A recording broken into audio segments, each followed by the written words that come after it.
Reste dans le domaine culturel avec le château de Valençay qui débute une nouvelle saison. Pour nous en parler, je reçois la directrice du site, Sylvie Giroux.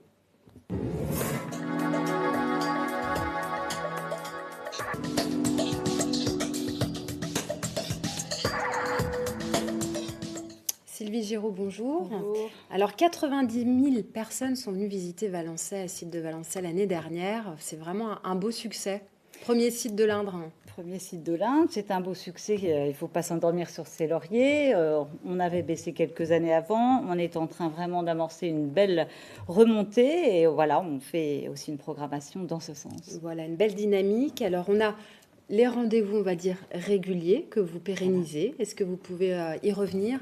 Oui, alors dans les rendez-vous réguliers, c'est donc les 5 années des Jeudis Gourmands. 5e année de travail commun, d'animation des cuisines, voilà, pour revisiter les recettes les recettes anciennes, on va dire, dans un carême, avec les tables gourmandes du Berry, qui sont nos partenaires, et avec qui voilà, on a vraiment une belle fidélité. Ça commence jeudi avec Jean-Jacques Domy. Ça commence jeudi avec Jean-Jacques Domy, c'est donc voilà, jeudi 6 avril. Ensuite, on a le 4 mai avec Arnaud Gauthier, on a le 1er juin avec Pascal Pistien, voilà, et donc ça s'enchaîne, on a toute la programmation, et voilà, c'est un bonheur de les recevoir. Absolument. D'autres rendez-vous? Oui, le deuxième rendez-vous, alors on pourrait dire les rendez-vous des chandelles, puisque les chandelles d'été, 8 et 18 août, et puis les chandelles d'hiver maintenant, puisqu'on est aussi ouvert maintenant en hiver, voilà, pendant les vacances scolaires et aussi tous les week-ends d'avant en novembre. Et donc, on fait en effet pas mal d'animations, mais il y a ces chandelles qui sont toujours un rendez-vous un peu incontournable voilà, à Valençay. Donc, il y aura l'art équestre là cette année? Alors voilà, c'est l'art équestre autour de Mario Louraski, qui est un cascadeur équestre qui voilà, a tourné vraiment dans de nombreux films. Dès que vous avez une cascade avec des chevaux, c'est forcément l'équipe de Mario Louraski. Et donc, ils vont faire en fait 2 spectacles un peu différents. On aura l'occasion d'en reparler avec voilà, très dans la démonstration, avec des voltigeurs, etc. Et l'autre beaucoup plus énigmatique dans la nuit, avec des LED partout et dans le noir total. Super. Donc voilà, donc ça sera 2 moments de poésie, mais un peu différentes chacune l'une de l'autre. Très bien. Et puis, autre rendez-vous, maintenant régulier, qui est le Festival Talleyrand à l'automne, donc qui devient un rendez-vous sur la musique sur instruments anciens, au théâtre. Et donc, ça, c'est le samedi et le dimanche pendant 4 semaines de suite. Absolument. Vous parlez du théâtre. Là, il y a toujours les visites quotidiennes de ce bel écrin. Oui, tout à fait. C'est maintenant quotidien. Ça ne l'était pas. On a un nouveau décor de théâtre. On a aussi, je peux dire juste un mot sur le fait que ces nouveaux décors ont été réinstallés avec l'équipe de Versailles. D'accord. Parce qu'ils ont aussi un théâtre ancien et nos équipiers sont allés aussi se former à Versailles. Super. Donc voilà, ça fait un beau partenariat technique, je dirais. Donc voilà, c'est un nouveau décor, on est dans la forêt. D'accord. Et puis si on parle de nouveautés. Les nouveautés. Alors, les nouveautés, il y a un rendez-vous régulier qui s'appelle les salons imaginaires. C'est le 1er et fin avril. C'est le dernier vendredi de chaque mois. De voilà, avril à septembre. On a un artiste associé qui s'appelle Florian Azoulay, qui est dramaturge et qui va nous parler, qui va nous raconter des histoires. C'est un conteur aussi. Et comme c'est un fou de musique, il invite souvent un musicien différent.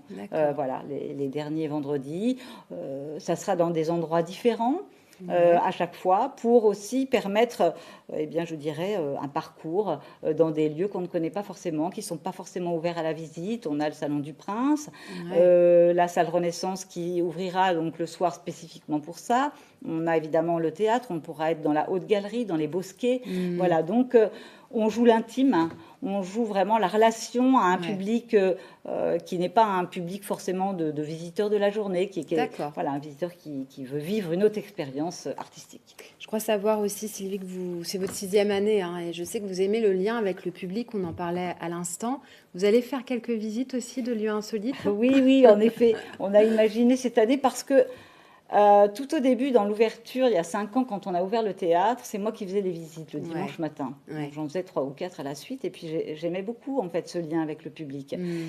Et puis, eh bien, on a formé les guides. Maintenant, c'est tous les jours, et c'est des guides, voilà, parfaitement chevronnés qui font ça. Ouais. Mais moi, je ne fais plus de visites. D'accord. Je me suis dit comment je pourrais inventer en fait des visites qui, voilà, que je pourrais mener. Qu'est-ce que j'aimerais faire aussi, parce que c'est cette passion en fait qu'on a et qu'on transmet. Donc ça sera des visites en coulisses le soir, entre 19h et 21h, et on ira là vraiment dans des lieux tout en haut, tout en bas, à la lueur de la bougie, et c'est voilà, ça montrera aussi eh bien, comment on vit un lieu, comment on peut imaginer un lieu. C'est aussi l'interaction avec le public, c'est-à-dire pas forcément, ça ne sera pas académique.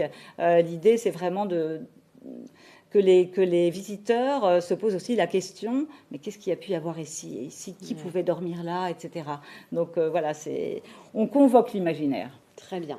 D'autres rendez-vous, des nouveautés? Je pense que c'est aux diplomatiques. Voilà, les diplomatiques. Alors, les diplomatiques, 2 jours autour de l'art, des arts, de la diplomatie, l'art de la conversation, l'art de la négociation, l'art culinaire aussi. Et donc, pendant ces 2 journées, on aura des grandes conférences, on aura des tables rondes, on aura des spectacles, on aura des buffets aussi, des buffets de diplomates auxquels le public pourra participer. Et puis, ça s'adresse en fait à un public qui peut être soit un public d'étudiants, soit des visiteurs. On aura des jeux de rôle pour les familles. On s'inventera diplomate, où on va, qu'est-ce qu'on fait. Donc il y aura tout un itinéraire aussi, et puis des histoires à inventer. Voilà, et c'est un rendez-vous puisqu'on est quand même dans le lieu de la diplomatie avec Talleyrand. Donc c'est vraiment quelque chose qu'on veut vraiment travailler, cultiver. Et puis l'art de la conversation, ça résonnera aussi avec tout le travail qu'on fait avec notre artiste associé. Il y a vraiment une âme que vous voulez retransmettre, qui se sent dans ce château. Et justement, ce succès aussi, c'est développer tous ces contacts avec les étudiants, les scolaires, c'est important ça. Voilà, tout à fait. D'ailleurs, on met en place à partir depuis cette année vraiment une action importante sur l'action culturelle.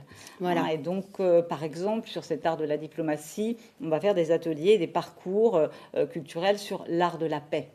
Par exemple. Donc ça, c'est des sujets qui peuvent intéresser aussi des lycéens, mais aussi des écoles primaires. Enfin, je veux dire, c'est vraiment quelque chose qui est aussi important aujourd'hui. Vous voyez, et c'est toujours le lien entre hier, oui, le château d'un diplomate, le prince formidable, mais aujourd'hui, ça résonne comment? Et l'action territoriale, c'est aussi ça. Donc voilà, on est vraiment dans cette dynamique à partir de cette année. Pour terminer très rapidement, une exposition nous attend. Oui, une exposition dans un nouveau lieu. Enfin, un lieu rénové. Rénové. Je ne dis pas restauré parce que c'est rénové. C'est une galerie, donc la Galerie des Tempes, qui est donc au premier étage de cette aile, qui elle a été restaurée et qui a tout le confort moderne, je dirais, pour accueillir des expositions temporaires. Cette année, c'est autour des jardins, c'est avec la mission Val-de-Loire, donc qui a une saison culturelle, qui avait déjà fait des choses sur François Ier, Anne de Bretagne, mais qui cette année va s'orienter sur les jardins. Et donc on s'est dit, en effet, on a fait cette grande perspective l'année dernière avec Noémie Mallet, donc cette jeune paysagiste, et on lui a confié cette année cette exposition autour d'Édouard André. Édouard André est un paysagiste qui est né à Bourges, a parcouru le monde. C'est quelqu'un qui a œuvré aussi pour la transmission. Il était à l'école de Versailles, il a écrit des traités, etc. Et dans les derniers dessins de jardin qu'il a fait, c'est le jardin français. Donc ce jardin régulier, quand on rentre, eh bien voilà, il est signé de sa main.